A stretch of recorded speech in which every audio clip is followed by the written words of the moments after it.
Bonsoir YouTube, ici Largo pour une vidéo sur le dernier paquet mythe d'horreur à Arkham, le jeu de cartes Union et d'illusion, Désillusion qui vient d'arriver de chez Philibert, bien entendu, toujours à l'heure Philibert. Donc c'est le 6e scénario de la campagne le cercle brisé.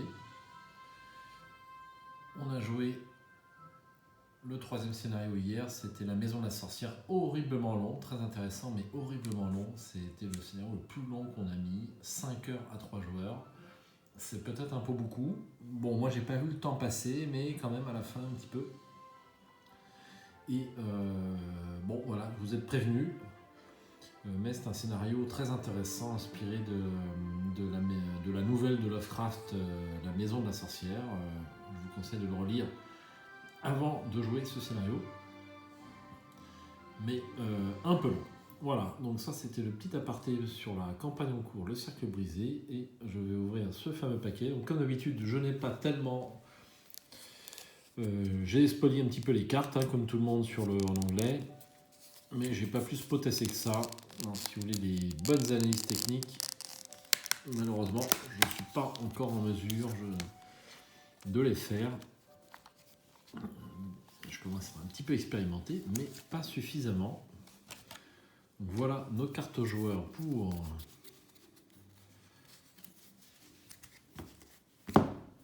Alors on va cacher ça, paquet scénario, et on va attaquer avec une première carte, gardien, le tir de sommation.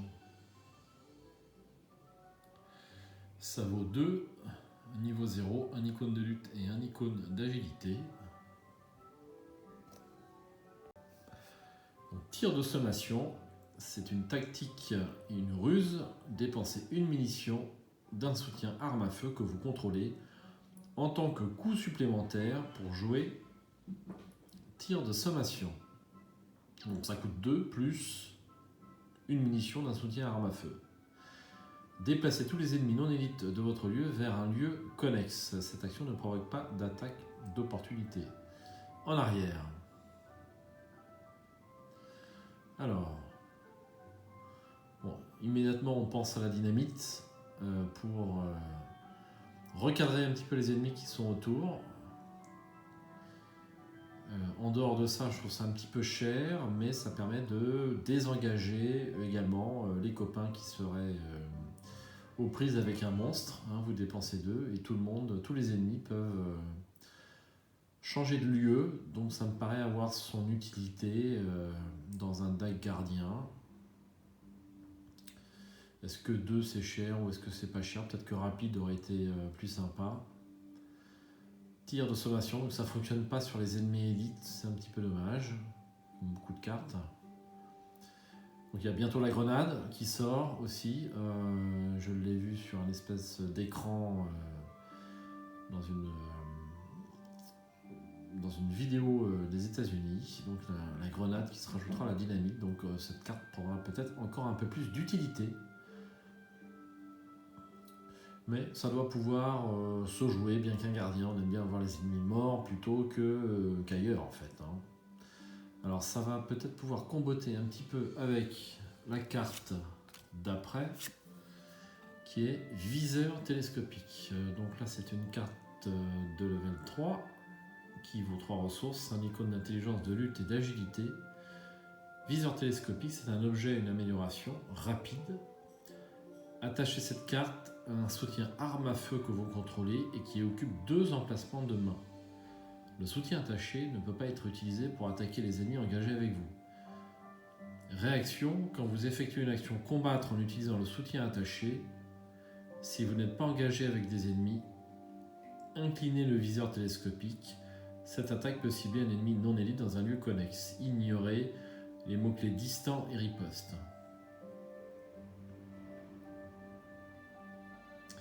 Alors, il faut que ce soit une arme à feu qui occupe 2 emplacements de main, donc toutes les mitraillettes, ce type de choses. Et souvent, quand on a les 2 emplacements de main pris, c'est qu'on veut s'occuper des monstres un petit peu au contact. C'est un petit peu cher, 3 points d'expérience. Moi, ça me paraît pas faramineux. Donc ça oblige à avoir une bandoulière, hein, si vous voulez avoir une arme à feu supplémentaire pour attaquer au contact, eh bien il vous faut une bandoulière, sinon c'est mort. À voir à l'usage, hein, c'est toujours pareil, il y a certaines cartes qui à l'usage finalement se révèlent un petit peu efficaces. Mais là c'est quand même un gros handicap, hein. Vous avez votre grosse mitrailleuse, vous ne pouvez pas vous en servir sur les ennemis qui sont dans votre lieu. Moi je trouve ça un peu casse-pied. Et en plus, vous ne pouvez pas vous servir des ennemis non élites. C'est un petit peu cher. Bon, moi ça m'emballe pas trop pour l'instant. Ensuite, nous avons une carte chercheur. Le savoir, c'est le pouvoir. Et le pouvoir corrompt. Donc ça vaut 0, c'est un événement, un icône d'agilité, un icône de volonté et un icône d'intelligence. C'est avec le trait perspicacité, rapide, à jouer uniquement lors de votre tour. Choisissez un soutien livre ou sort que vous contrôlez, ou révélez un soutien livre ou sort de votre main. Résolvez une capacité action ou action rapide sur ce soutien en ignorant tous ses coups, y compris le coup en action. Ensuite, si ce soutien était dans votre main, vous avez le droit de le défausser pour piocher une carte.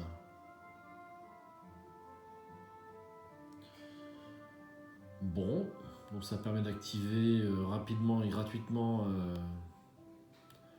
l'action rapide ou non d'un sort. Donc ça peut faire déjà économiser une action.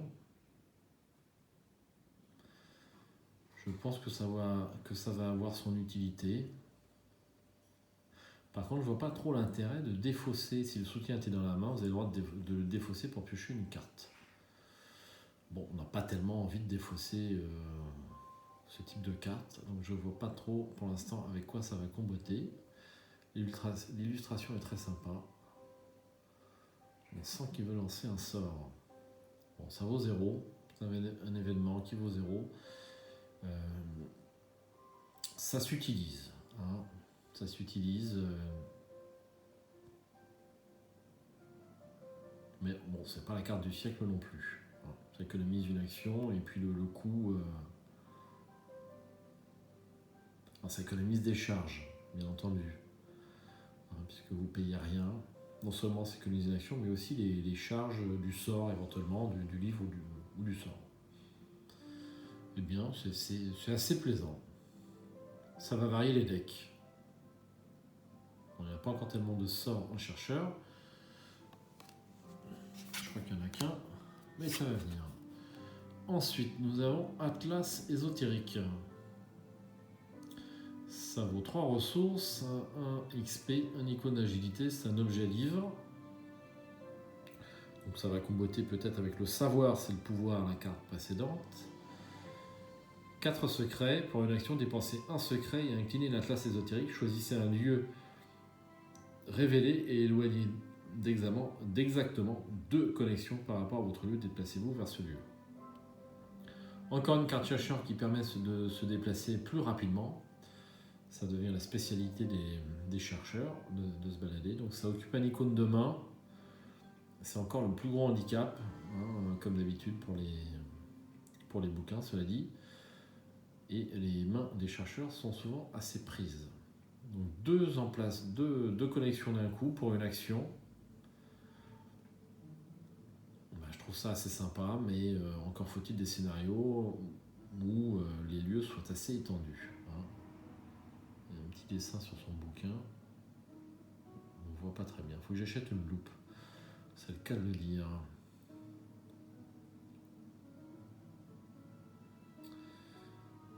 Voilà pour Atlas ésotérique. Carte de déplacement avec un seul icône d'agilité, c'est pas beaucoup. Ensuite, nous avons investissement. Alors moi, en tant que truand, ça me parle particulièrement les investissements. Donc ça vaut 1, 0 XP, un icône d'intelligence. C'est une relation. Utilisation 0 provision, limite de 10 provisions sur investissement. Pour une action rapide inclinée investissement, placez une provision dessus. Pour une action, incliner et défausser investissement, déplacer alors toutes les provisions dessus vers votre réserve de ressources en tant que ressource. Une carte très fluff. Là, il n'y a pas de doute, on ne peut pas faire plus fluff. Donc ça vous coûte 1 et ça peut vous rapporter 10. Donc il y a un bénéfice de 9. Donc ça vous coûte 1 plus 2 actions en fait. Une pour la poser et une pour l'incliner. Voilà, et ça vous rapporte 9 icônes, 9 ressources supplémentaires. Enfin, 10 moins 1. Ça paraît utile dans un deck gardien. Je pense que ça prend sa place. Si vous voulez jouer Dario et la mine, ce type de carte, eh bien, il faut de la ressource. Et puis, bon, c'est pas cher comme investissement quand même, mais ça rapporte gros. Une carte truand. Il y a une deuxième carte truand qui est la doublure. Ça vaut 2, niveau 0, 2 icônes d'agilité. C'est une faveur et un service. Échapper automatiquement un ennemi non élite dans votre lieu. Réaction, quand vous jouez doublure, augmentez de 2 son coût. Changez un ennemi non élite en jusqu'à 2 ennemis non élites.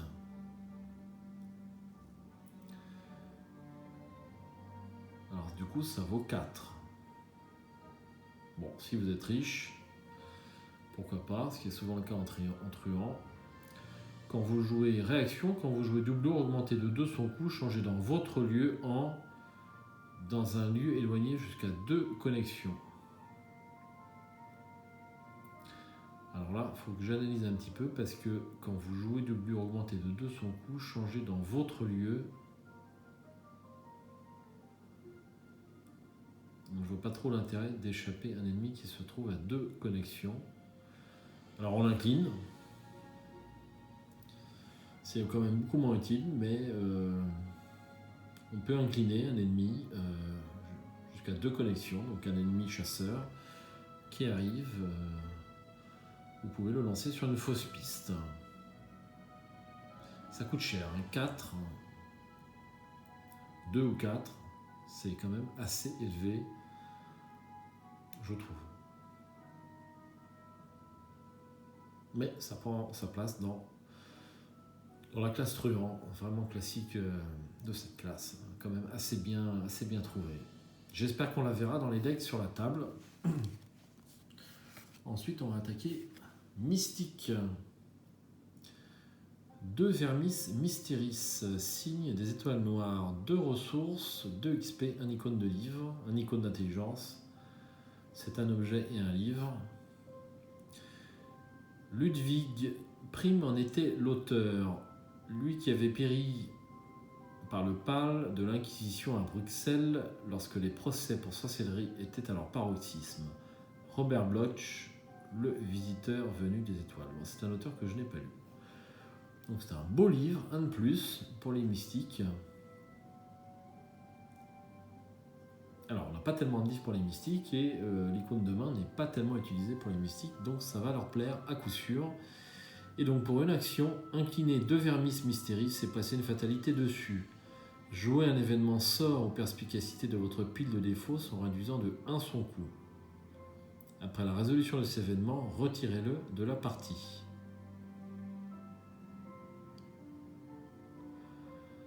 Alors, donc ça place une fatalité. Moi j'aime pas trop jouer avec les fatalités, sauf qu'on joue avec le feu, mais bon, je l'ai vu faire, ça marche assez bien. Pour les scénarios où on a beaucoup forcément de tours avant d'avancer l'intrigue. Alors on joue un événement sort aux perspicacités de la pile de défausse, donc ça c'est quand même assez intéressant. La pile de défausse est réduit de 1 son coût. Et après la résolution de cet effet, on le retire de la partie, donc on ne pourra pas le rejouer.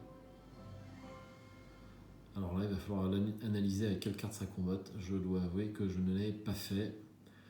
Quel événement sort ou perspicacité, ça va comboter. Il va falloir fouiller dans les bouquins, c'est le cas de le dire. Alors j'ai pas tellement joué mystique, à part Akashi un petit peu, mais pas suffisamment. Et ensuite pour le défausser, le livre, eh bien, il va falloir prendre un nouvel icône de main. Bon, faut faire attention avec les fatalités, pour moi c'est le seul problème. Mais enfin, il existe des cartes qui permettent de les contrôler. Ensuite, ma nouvelle classe préférée, survivant. Et là, nous avons la carte Esprit Guide. Donc ça vaut 1 XP, c'est un soutien avec un icône de volonté. On gagne plus ça en intelligence, c'est toujours sympa. Les horreurs non directes doivent être assignées à l'Esprit Guide avant de pouvoir être assignées à votre carte Investigateur. Forcé, après que l'Esprit Guide est vaincu par les horreurs, bannissez-le. Alors bon, très sympa, mais il faut avoir un allié à côté qui puisse prendre les horreurs de façon à conserver l'Esprit Guide le plus longtemps possible. Quand même 3 points d'horreur, donc il faut les faire, et surtout on bannit la carte. Donc bannir la carte, ça veut dire qu'on ne peut plus la récupérer pour le scénario suivant, il faut la racheter. Donc c'est un petit peu dur quand même. Alors certaines cartes permettent de renvoyer l'esprit guide qui se trouve devant vous, dans votre main, ça peut arriver. Coup de main inattendu, il me semble d'ailleurs, carte à voir. Bon, c'est quand même ça. Si vous jouez avec Ashkan, sachant que le toutou a déjà quelques points de santé mentale, ça peut le faire. Et puis il y a le nounours aussi, la carte nounours qui permet de... Son nom m'échappe, qui permet d'avoir un allié sans icône d'allié justement, et donc de pouvoir économiser cette carte.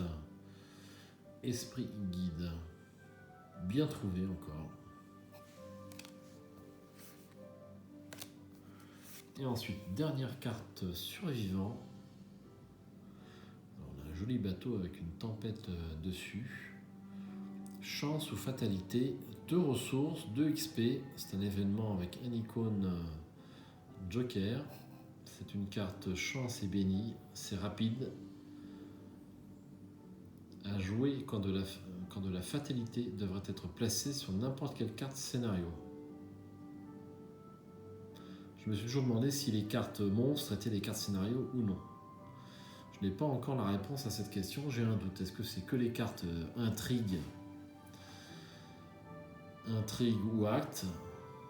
Et en y réfléchissant bien, je pense que les cartes rencontres sont des cartes scénario. C'est un point à vérifier, puisque la notion de carte scénario n'est pas précisée de mémoire dans la notice. Donc rapide à jouer quand de la fatalité devra être placée sur n'importe quelle carte scénario, une maximum par partie. Alors c'est par investigateur, quand c'est pas précisé collectif. Annuler une fatalité qui vient d'être placée sur cette carte, bannissez chance ou fatalité. Donc ça coûte 2 XP pour gagner un tour. Alors à 4 joueurs, oui, à 3 joueurs, oui, en dessous, à voir. Gagner un tour, c'est toujours sympa, c'est clair, mais bon, plus il y a de joueurs, mieux c'est, quoi. Donc c'est quand même assez cher, surtout les 2 XP, c'est banni, il faut la racheter entièrement. Mais encore très sympa à jouer, en effet, quand même assez fluff. Avec ce bateau qui manque d'être avalé. Très belle illustration.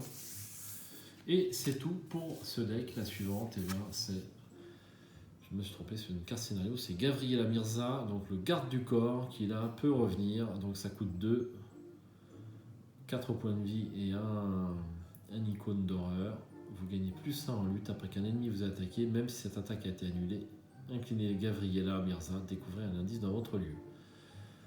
Bon, ça c'est une carte scénario, j'aurais pas dû vous la montrer, mais moi je vais en montrer une seconde. Donc ça, ce seront les investigateurs neutres que l'on rencontre dans le premier scénario du Cercle Brisé et que l'on joue donc sur ce premier scénario qui est horriblement difficile.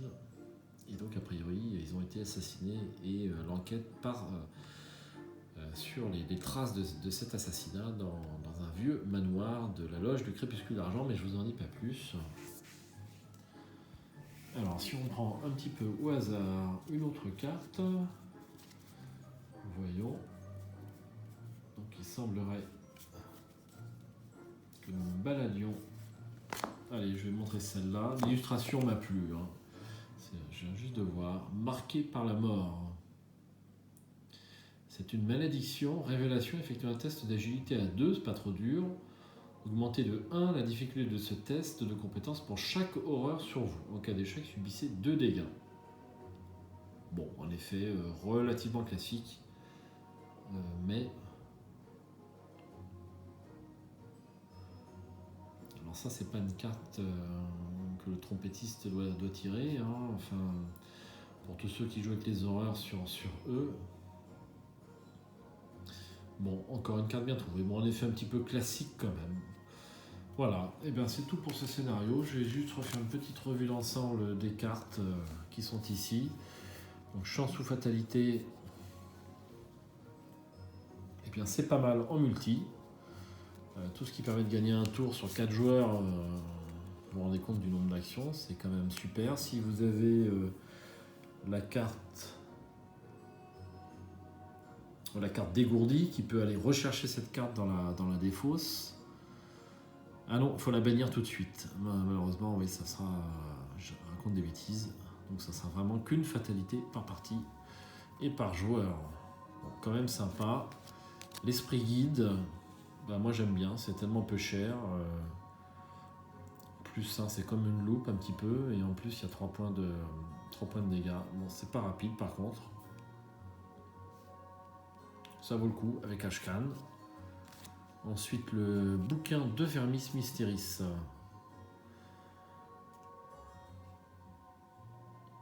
Alors, je manque un petit peu de recul pour évaluer correctement cette carte. Et surtout, il faut revisionner l'ensemble des cartes sort ou perspicacité événement, parce que je ne les ai pas sous les yeux. C'est à l'arrache, vous le savez. Doublure, carte survivant. Alors ça permet d'échapper des ennemis à distance. Alors ça c'est tout nouveau. Ça peut être à mon avis c'est sympa à jouer, mais ça vaut 2 quand même. Et il y a 2 icônes d'agilité, donc toutes les cartes avec une double icône sont quand même assez les bienvenues, surtout en truand. Quand vous jouez l'échappement avec Finn, avec certains investigateurs qui jouent sur l'échappement, et eh bien ça peut valoir le coup. Jenny Barnes avec ses revolvers ont besoin que les ennemis soient échappés pour tirer correctement. Donc ce type de carte va être utile. Investissement, alors c'est ma carte préférée peut-être. J'aime bien jouer sur les ressources. Donc là, je suis impatient de jouer le millionnaire. Probablement que ça sera ma prochaine campagne. Et je jouerai investissement, jour de paix, enfin la totale. Donc ça me paraît sympa aussi. Alors Atlas ésotérique, 2 lieux d'un coup. Mais un icône de main. Et puis ça vaut 3. C'est pas donné. 4 utilisations en secret. Pourquoi pas? Mais franchement, ça n'interpelle pas, je veux dire. De mon point de vue, surtout qu'il faut que ce soit un lieu révélé. Donc bon, la carte a déjà été un petit peu dégrossie. Bon, vous savez, je suis bon public, tout se joue pour peu qu'on soit bien opportuniste dans ce jeu. Néanmoins, il y a quand même quelques cartes un peu contextuelles. Bon, celle-ci se joue sans exagération. On a parfois besoin de se dépasser de 2 lieux découverts, ça peut arriver. Mais c'est pas tout le temps. Ensuite, le savoir, c'est le pouvoir. Donc ça vaut 0 et ça permet d'activer une capacité livre ou action rapide d'un livre ou d'un sort gratuitement, sans action et sans payer le coup. Ça se joue en complément de vos cartes. Je trouve qu'il y a beaucoup de joueurs qui mettent que des cartes soutien, enfin que des cartes très fortes et d'un seul type. Il faut savoir quand même varier un petit peu ces événements, ses compétences et puis ses soutiens. Donc vous ne pouvez pas mettre que ce type de carte dans votre deck, bien entendu, mais ça peut y participer.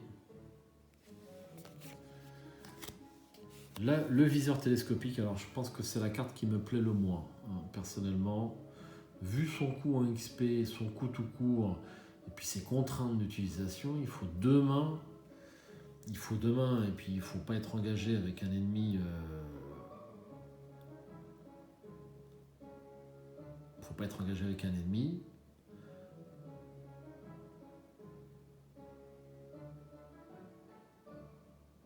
Bon, vous ne pouvez pas effectivement utiliser l'arme pour engager les ennemis avec vous. Donc vous devez avoir une seconde arme à côté. Et franchement, c'est un très lourd handicap de mon point de vue.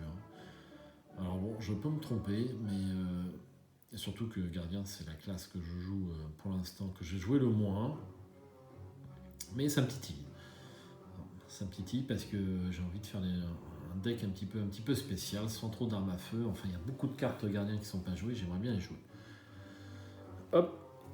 Et enfin, tir de sommation. Bon, ça c'est pas mal. C'est pas mal, surtout en multi, bien entendu. Tous les ennemis élites dans le lieu. Imaginez, vous jouez à 4, vous avez 3 ennemis sur la table. Bon, ça vaut le coup quand même. Bon, c'est une carte qui prend son envol, encore une fois, en multi. Bon, c'est pas, je trouve, une fournée très puissante. C'est pas...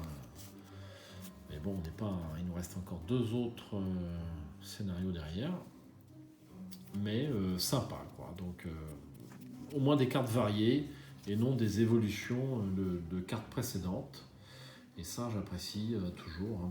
Plus le jeu est varié, plus on prend son pied sur Arkham, plus on joue de cartes qu'on n'a pas l'habitude, mieux c'est, je trouve. Alors moi, avec Milan Christopher, j'en ai un petit peu marre. Donc je suis très content qu'il ait été taboulisé, c'est une expression qui est de moi, taboulisé. Et du coup, on le voit un petit peu moins. Donc ça, j'aime bien. Et puis j'espère que cette liste des tabous va évoluer, voire en errata, parce que moi, ça me paraît justifié. Mais je digresse, de sujet. Donc je vais vous laisser sur ce nouveau paquet Mythe. Donc un petit mot sur la notice, j'en ai pas parlé. Nous voyons sa taille. Donc ça me paraît assez classique.